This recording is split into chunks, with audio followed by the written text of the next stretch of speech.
New insight into how Americans are feeling about President Trump's latest policy moves.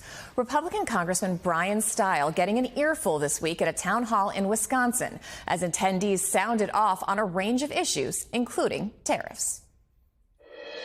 I was always under the impression that Congress was responsible for issuing the tariff.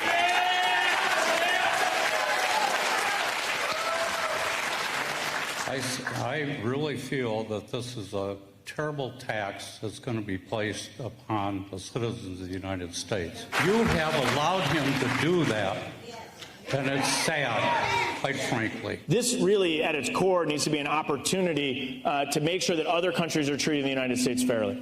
The United States... Joining us now, Cristina Cincu Ramirez, partner at Ascend Strategy Labs, and Brendan Buck, MSNBC political analyst and former press secretary to former speakers John Boehner and Paul Ryan. Cristina, I'd like to start with you. If this county in southern Wisconsin knows about these tariffs and is angry about them, what does that tell you about where the rest of the country is? And are people buying this administration's claim that this trade war in the long run will help them, not hurt them?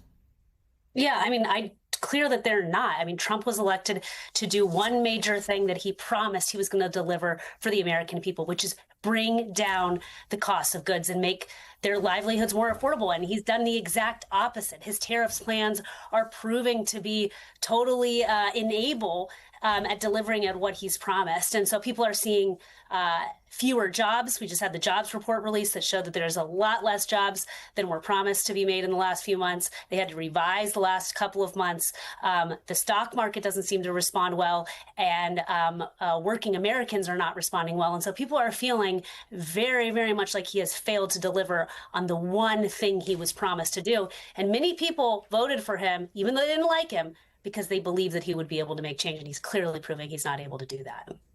And Brendan, this seems to be a bit of a trend for Republican lawmakers right now, where they go home to their constituents only to get quite an earful, and sometimes the responses only seem to be making matters worse. So are they at any point going to look at the White House and say, hey, you've got to chill out with some of this. I've got an election to win next year?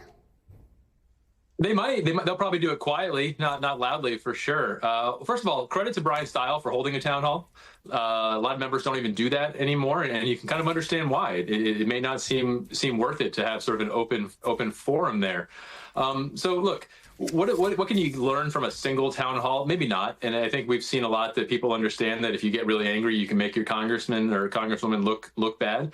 But it tells me that there's clearly a lot of energy on the Democratic side. I mean, people are coming out, they're enthusiastic, they're shouting. And usually in a Republican district, this is actually the same district that my old boss Paul Ryan used to represent, you'd have lots of Republicans there ready to sort of have your back and shout down the liberals who are making a scene. And the fact that that's not happening tells me that there's not a lot of enthusiasm among Republicans. And so going into a midterm year, if you've got a lot of enthusiasm for Democrats and not a lot of enthusiasm for the incumbents, that's not a very good recipe to hold on to the House just about a year from now. And Cristina, we were just talking about how Trump fired the commissioner of the Bureau of Labor Statistics after yesterday's disappointing jobs report. And look, Democrats are calling it insane, authoritarian, and like something out of the Soviet Union. Senator Elizabeth Warren wrote, quote, instead of helping people get good jobs, Donald Trump just fired the statistician who reported bad jobs data that the wannabe king doesn't like. Is this a message that Democrats should be keeping this simple? And even in its simplest form, is it as effective as their previous talking points about things like health care and tariffs?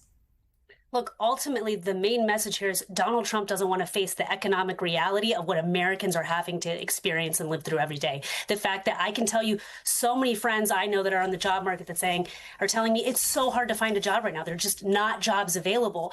And so that's the reality of the American people. And so when he fires the statistician that helps mark by hundreds of thousands just how dire that situation is for the American people. He's refusing to accept their economic reality and their economic pain. And I think it's authoritarian, it's cruel, and it will ultimately backfire because people aren't going to believe his great jobs reports that are going to come out in the future, because this is a man that's willing to lie about pretty much anything. And so why wouldn't he lie?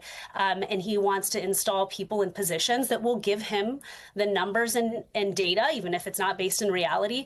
But people that aren't able to find jobs, that are struggling economically, that situation is not going to change no matter what the data reports that they produce in the future.